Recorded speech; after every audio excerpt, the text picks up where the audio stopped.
दर्शकों नमस्कार, राम राम, जय श्री राम और जय माता दी। मैं हूं अश्विनी मगोत्रा और आप देख रहे हैं अपना पसंदीदा न्यूज़ चैनल जम्मू तर्कश। आज मैं फिर एक नई जानकारी लेकर आया हूं और खुशी की बात यह है कि ये जानकारी भारत से ही है और पर्टिकुलरली ये जानकारी दिल्ली से है और जानकारी भी भारत की डिजिटल पेमेंट यानी कि यूपीआई को लेकर है। वैसे तो आजकल डिजिटल पेमेंट ने हमारी ज़िंदगी बहुत ही आसान कर दी है। हम कहीं भी चले जाएं, हमें अपने साथ कैश कैरी करने की ज़रूरत ही नहीं पड़ती है। लेकिन कभी कभी ये उम्मीद से भी बढ़कर मदद कर देते हैं। ऐसा ही हुआ कुछ दिल्ली में। एक यूपीआई ट्रांजैक्शन ने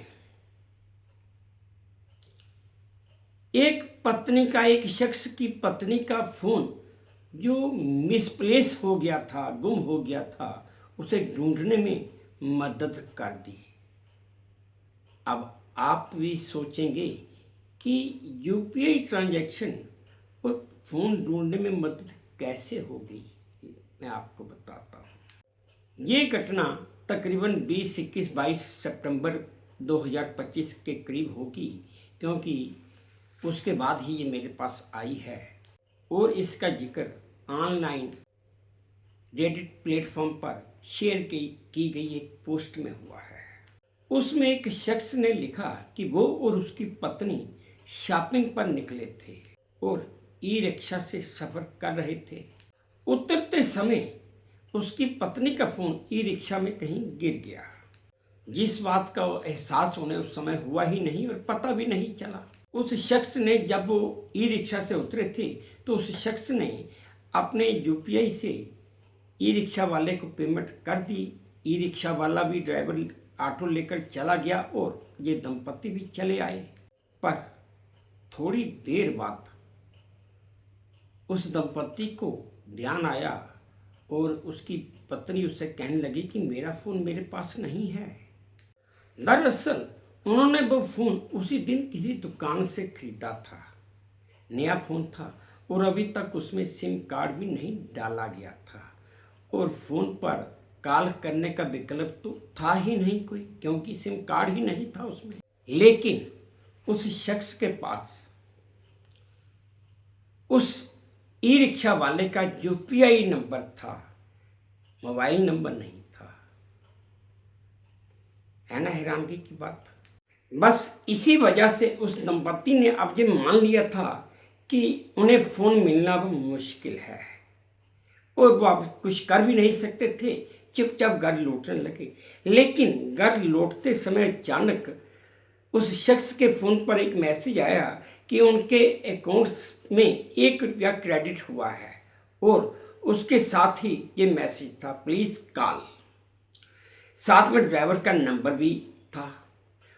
उस शख्स ने ये मैसेज पढ़ा और हैरान रह गया। उसने तुरंत उस नंबर पर कॉल किया। दूसरी तरफ से फ़ोन रिक्शा चालक ने उठाया। उसने उनसे बात की। उस रिक्शा चालक ने उस दंपति से कहा कि आप जहाँ पर भी हैं मुझे बताइए और वहीं पर रुक जाइए, मैं आपके पास आकर आपका फ़ोन आपको लौटा दूंगा। और उस रिक्शा चालक ने ऐसा ही किया।